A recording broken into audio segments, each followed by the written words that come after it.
எல்லாருக்கும் வணக்கம். நான் உங்க ஸ்ரீ.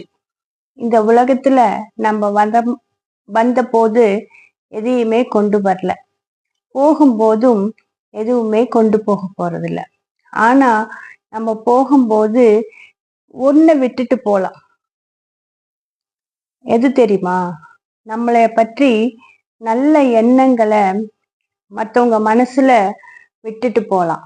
அது நம்மளால முடியும்ல. அவங்களோட அந்த சின்ன மனசுல ஓரத்துல நம்மளுக்காக ஒரு குட்டி இடத்த நம்மளுடைய நினைவுகளால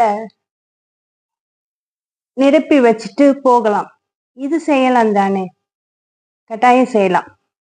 அப்புறம் ஒருத்தருக்கு நம்மளை பிடிக்கலன்னா நம்ம எது செஞ்சாலும் அதுக்குள்ள அவங்க ஒரு குறை கூறிக்கிட்டே தான் இருப்பாங்க.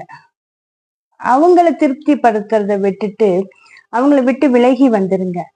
இத பண்ணுங்க. நமக்கானவர்கள் சிலவங்க பேர் இருப்பாங்கல்ல, நம்மளுடைய மகிழ்ச்சி தான் அவங்களுக்கு முக்கியமா இருக்கும். அந்த மாதிரி சிலவங்கள்கிட்ட நீங்க உங்களோட என்ன சொல்றது, அவங்கள சந்தோஷப்படுத்துறதுல உங்களுடைய நேரத்தை செலவிட்டு சந்தோஷமா இருங்க. குறை கூறுறவங்க எப்படினாலும் குறை கூறுவாங்க. அவங்கள விட்டு விலகி வந்துருங்க. இது நம்ம மகிழ்ச்சியாக இருக்கிறதுக்கு ஒரு சின்ன ஒரு வழிதான். பின்பற்றி பாருங்களேன். வாழ்க்கையில நம்ம கோபப்படுறதுனால நம்ம தண்டிக்கப்பட மாட்டோம். ஆனா அந்த கோபம்தான் நம்ம வாழ்க்கையே தண்டிச்சிரும்.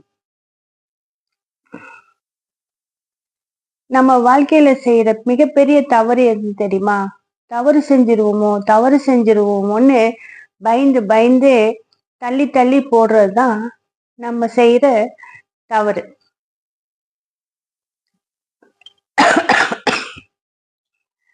அதனால எப்படி வாழ்க்கை ஒரு சைக்கிள் மாதிரி பேலன்ஸ் பண்ணி தான் போகணும். நம்மளால முடியாததுதான் வாழ்க்கை நம்ம மேல திணிக்கும். அத நம்ம எப்படி ஹேண்டில் பண்ணிரோங்கிறதுலதான் நம்மளோட வாழ்க்கையோட மகிழ்ச்சியே இருக்குது. வாழ்க்கையில வெற்றிங்கிறது இறுதியானது இல்லை, அதே போல தோல்விங்கிறது மரணமும் இல்லை. நம்மளுக்கு துணிவு தான் ரொம்ப வாழ்க்கையில ரொம்ப முக்கியம்.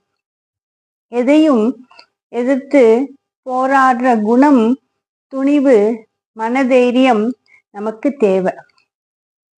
எனக்காக திறக்காத இந்த பழைய கதவை நான் தட்டுன்னு தட்டிக்கிட்டே இருப்பேன் அப்படின்னு நடக்காத ஒன்றுக்கு முயற்சி செஞ்சு போயிட்டே இருக்காதீங்க.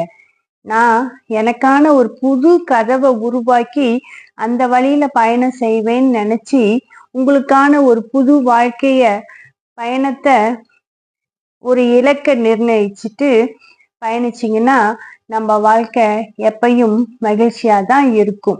இதுல எந்த சந்தேகமும் இல்லை. இந்த கருத்து உங்களுக்கு பிடிச்சிருந்தா இந்த வீடியோக்கு ஒரு லைக் போட்டு உங்க ஃப்ரெண்ட்ஸ் அண்ட் ஃபேமிலிக்கு ஷேர் பண்ணி எப்பயும் போல எனக்கு சப்போர்ட் பண்ணுங்க. ப்ளீஸ் நோட்டிஃபிகேஷன் பட்டன் ஆன் பண்ணி வைங்க. அப்பதான் நான் போடுற வீடியோஸ் உங்களுக்கு உடனுக்குடன் வந்து சேரும். உங்களுடைய அன்பான ஆதரவிற்கு என்னுடைய மனமார்ந்த நன்றி.